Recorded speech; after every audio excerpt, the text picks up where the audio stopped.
Hi, and welcome back. I'm Tara Zweiger, and today I'm going to share with you some of my reading plans for 2020.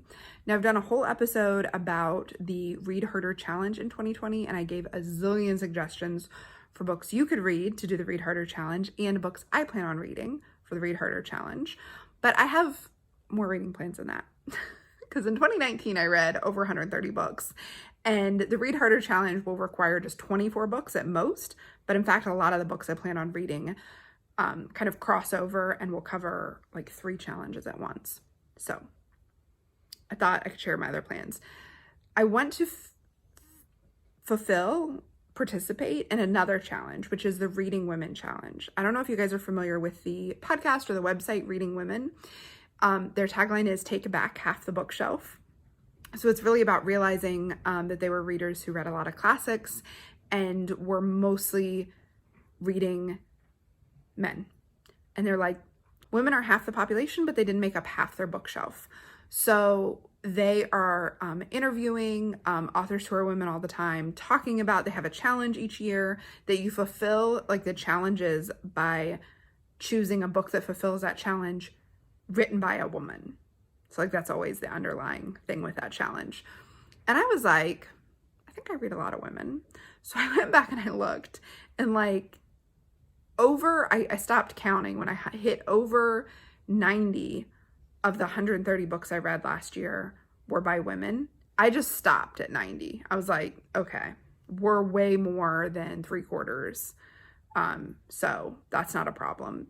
But I have been working on reading more Black, Indigenous, and authors of color.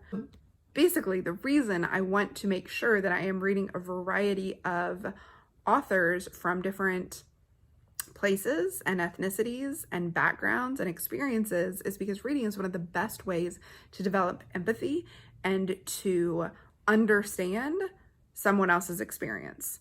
So even when it's a novel, but it's written from, like I recently read The Whale Rider by an Maori author, and they just have a different perspective, and they're going to tell different stories because they have a different background, a different perspective. They've gone through different life experiences. They have a different mythology, and all of that leads to a richer reading experience and also like a richer living experience, because there are going to be a lot of things you're going to be able to read about that you're never going to be able, I'm looking for my notes. They're going to be able to read about that you are never going to be able to experience or maybe even have a conversation about in your real life, but you can in your reading life. So that's part of the reason I like to do these challenges that stretch the diversity of books I'm finding.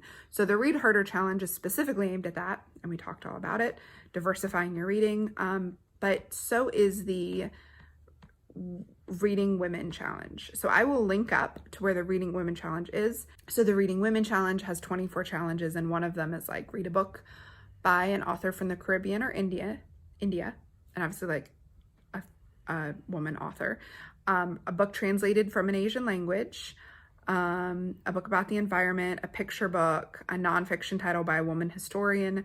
So I'm not going to go through all the challenges like I did with the Read Harder Challenge because my list isn't complete yet.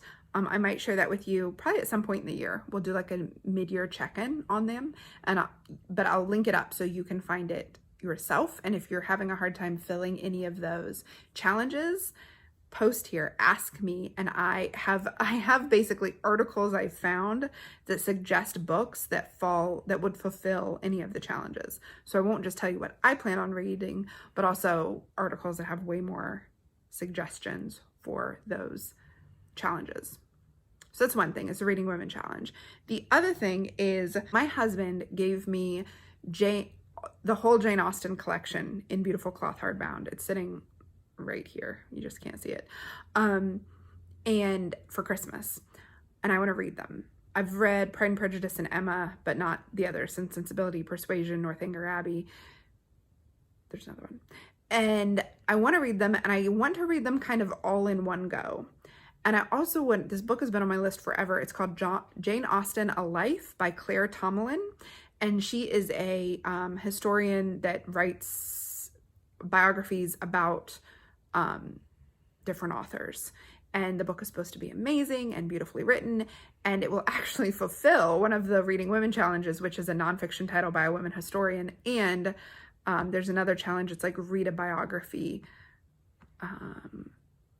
Let me find it.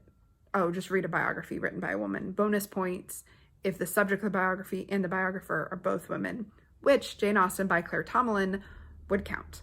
So what I think I'm going to do is I'm going to read the biography first, and then I'm going to read the books, and I'm going to pick a month and do it in that month and make a video about the experience, maybe a couple videos about the experience, if that interests you. Tell me if that interests you. So that's one project I want to do, is read Jane Austen's biography and then all of her books all in a row.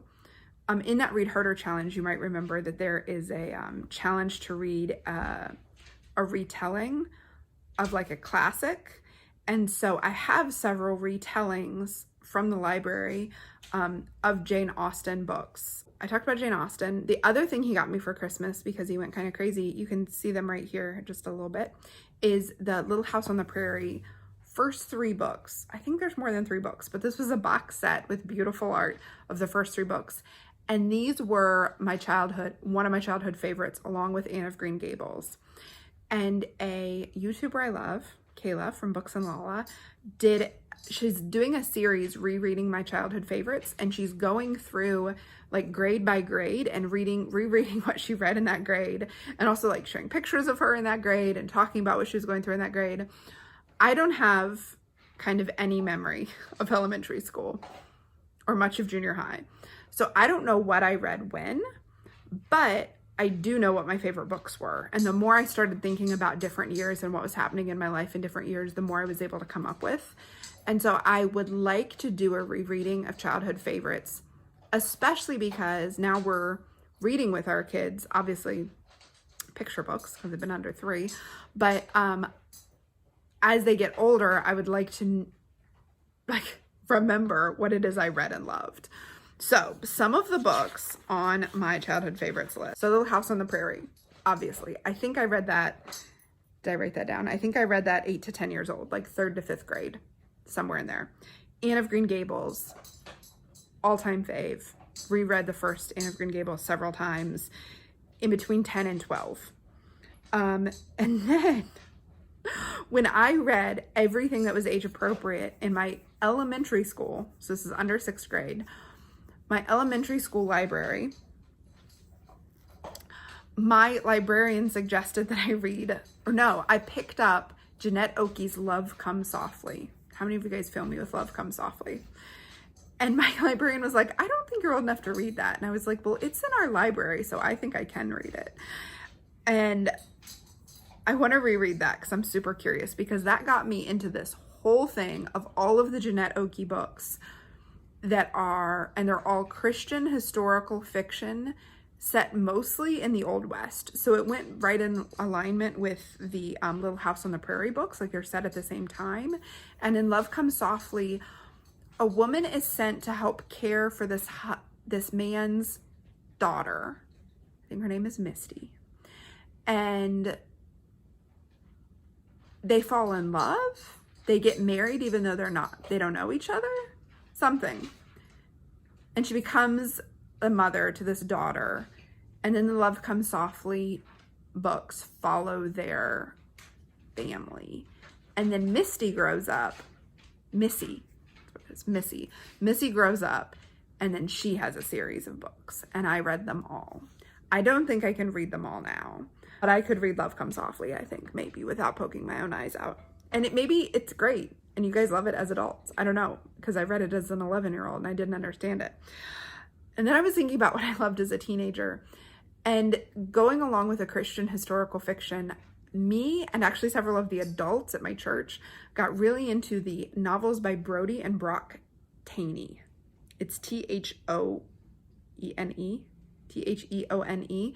I think you say it Taney.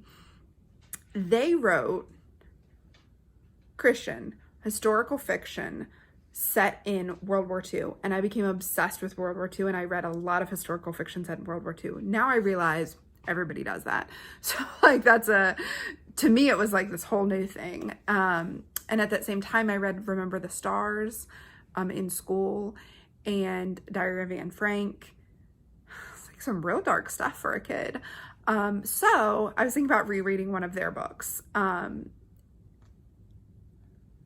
This is something I'm thinking about and deciding if I want to do it. It would go right in alignment with reading like Little House on the Prairie, and I could kind of do it in order.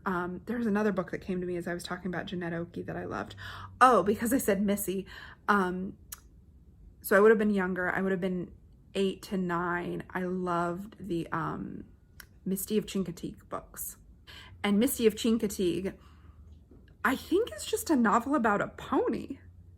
I don't even know if there are humans in it. Do the ponies talk? Do they have friends? I don't know.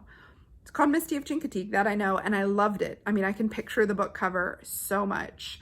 I loved it so much. And then my Grams was like, well, if you like this book, you'll like National Velvet with Elizabeth. Oh my gosh. Yeah, it's gonna come to me in a minute. So I don't really remember what happened to Missy of Chincoteague, but I'm gonna have to add that to my list of childhood favorites. So I was thinking I could do that in the fall maybe. So those are my reading plans for the year. Just so I've already found a lot of the books on those reading challenges, and I'm getting them from the library because I usually get excited about the reading challenge at the beginning of the year and then kind of forget about it, and then whatever I have left I do at the end of the year. That's what I've done the last 2 years. I'm gonna try to almost knock those out in January and February, do a Jane Austen month. We'll pick a month, we can all read Jane Austen together, even read the biography, and then watch the movies. Doesn't that sound like fun? We would just do it over on Instagram. So tell me if you guys have any ideas for videos you'd like to see or things I should add to my reading list plan. You would like to join me in any of these challenges, or in reading Jane Austen, or in rereading your childhood favorites. Maybe we should all reread my childhood favorites so you'd really understand where I come from. Let me know. So thank you for watching. Thank you for giving me your feedback and always suggesting good books. I so appreciate it. I hope you have an excellent week, and be sure to tune in to the podcast this Wednesday. So make sure you've subscribed, and if you like this video, like it, but more importantly, leave me a comment. Tell me what I should read next.